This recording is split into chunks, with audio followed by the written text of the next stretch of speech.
സ്ത്രീധനം സമൂഹത്തിൻ്റെ ശാപം.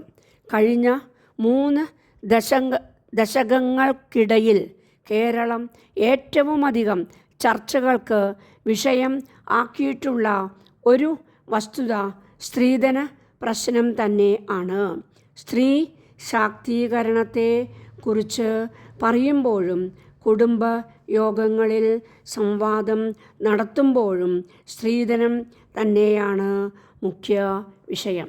പെൺമക്കളെ വിവാഹ പന്തലിലേക്ക് ആനയിക്കേണ്ടി വരുന്ന രക്ഷകർത്താക്കളുടെ മുഖ്യ വിഷയവും മറ്റൊന്നല്ല.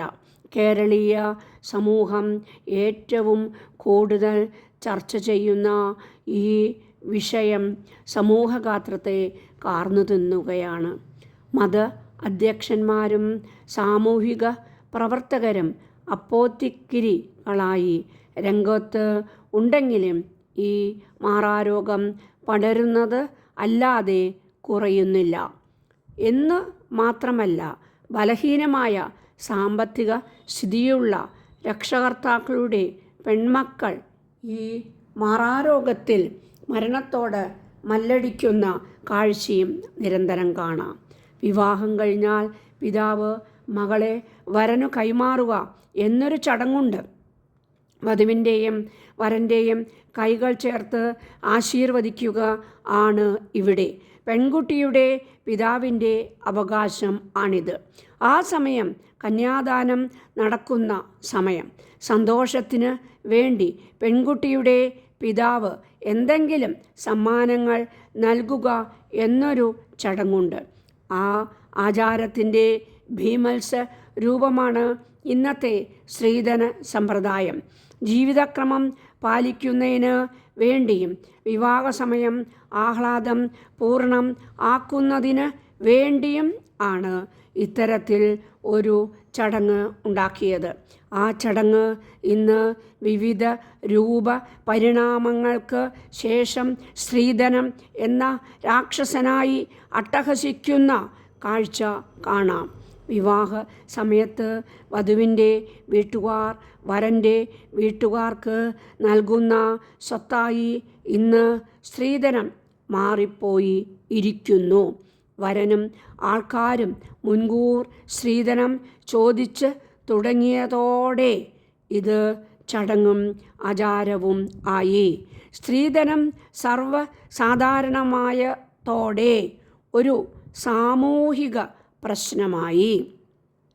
അതേ ചൊല്ലി വഴക്കുകളും പെൺകുട്ടികളുടെ ആത്മഹത്യകളും പെരുകിയപ്പോൾ ഇതൊരു സാമൂഹിക വിപത്ത് ആയി.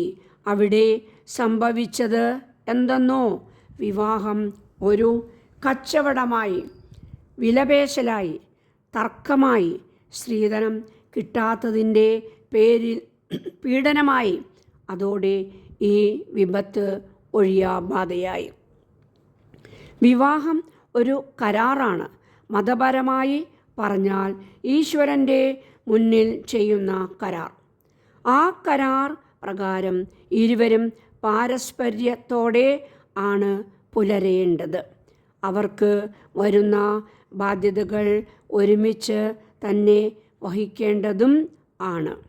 രണ്ടുപേരുടെയും കുടുംബങ്ങൾ അവരെ സഹായിക്കേണ്ടതുമാണ്. അതല്ലാതെ വധൂവരന്മാരെ സഹായിക്കണം എന്ന കാരണം മുന്നിൽ നിർത്തി സ്ത്രീധനമെന്ന പണ സമ്പാദനത്തെ പ്രോത്സാഹിപ്പിക്കുക കാപട്യമാണ്. ആദ്യകാലങ്ങളിൽ പരസ്പര വിശ്വാസത്തിനും സന്തോഷത്തിനും ആയി അനുഷ്ഠിച്ചിരുന്ന ആചാരത്തെ അനാചാരം ആക്കിയത് ഇന്നത്തെ തലമുറ ആണ്. ഈ തലമുറ തന്നെ നിന്ദ്യമായ ഈ ചടങ്ങിനെ എതിരെ പ്രതികരിക്കുകയും ചെയ്യുന്നു. എഴുത്തുകാർ, സാമൂഹിക പ്രവർത്തകർ, രാഷ്ട്രീയക്കാർ, സ്ത്രീ വിമോചന പ്രസ്ഥാനക്കാർ എന്നിങ്ങനെ സമൂഹത്തിലെ വിവിധ തുറകളിൽ ഉള്ളവർ സ്ത്രീധനത്തിന് എതിരെ രംഗത്ത് വന്നു. നിന്ദ്യവും നീചവും ആയ ഈ കച്ചവടം സമൂഹത്തിലെ സാംസ്കാരികതയെ തകർക്കുമെന്ന് എല്ലാവരും ഒന്നിച്ച് പറഞ്ഞു. ചർച്ചകളും സെമിനാറുകളും നടന്നു. സാധാരണ ജനതയെ ബോധവൽക്കരിക്കുക എന്ന കാര്യത്തിൽ ആർക്കും തർക്കം ഉണ്ടായിരുന്നില്ല. മാധ്യമങ്ങളിൽ സ്ത്രീധന പ്രശ്നം ചർച്ച ചെയ്തു.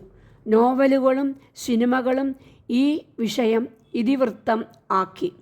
സ്ത്രീധനം ചോദിക്കുന്നതും വാങ്ങിക്കുന്നതും നൽകുന്നതും സമൂഹത്തിന് അപമാനം ആണെന്ന്. സമൂഹത്തിൽ സ്ത്രീധന പ്രശ്നം എന്തെല്ലാം വിപത്തുകൾ സൃഷ്ടിക്കുന്നു എന്ന് നോക്കാം. എല്ലാ വിഭാഗങ്ങളിലും പെട്ട ആളുകൾ സ്ത്രീധനം വാങ്ങുകയും കൊടുക്കുകയും ചെയ്യുന്നു എന്ന അവസ്ഥ ഉണ്ട്. സ്ത്രീധന സമ്പ്രദായം നിയമം മൂലം തടഞ്ഞുകൂടെ എന്ന് ചോദിക്കാം. ശരിയായ ചോദ്യം ആണത്. തടയുകയും ചെയ്യാം. നിയമത്തിന് ഇടപെടണമെങ്കിൽ ആരെങ്കിലും പരാതിപ്പെടണം. അത്തരമൊരു സാഹചര്യം ഉണ്ടാവുന്നത് തിരസ്കാരത്തിലോ മരണത്തിലോ മാത്രമാവും. പീഡനം സഹിക്കാതെ വരുമ്പോൾ പലരും ആത്മഹത്യയിൽ അഭയം തേടുന്നു. പെൺകുട്ടികൾ മാനസികമായും ശാരീരികമായും പീഡനം അനുഭവിക്കേണ്ട അവസ്ഥ സംജാതമാകുന്നു. ഒറ്റപ്പെട്ട ആ സംഭവങ്ങൾ കൊണ്ട് ഒരിക്കലും നിയമത്തിന് പൂർണ്ണമായും സ്ത്രീധന പ്രശ്നത്തിൽ ഇടപെടാൻ ആവില്ല. 1950 തന്നെ സ്ത്രീധന നിയന്ത്രണ നിയമം പാസാക്കി. റാണി പാർവതിബായി കാലത്തു തന്നെ ഇത്തരം അനാചാരങ്ങൾ തടയുന്നതിന് നിയമം കൊണ്ടുവന്നിരുന്നു.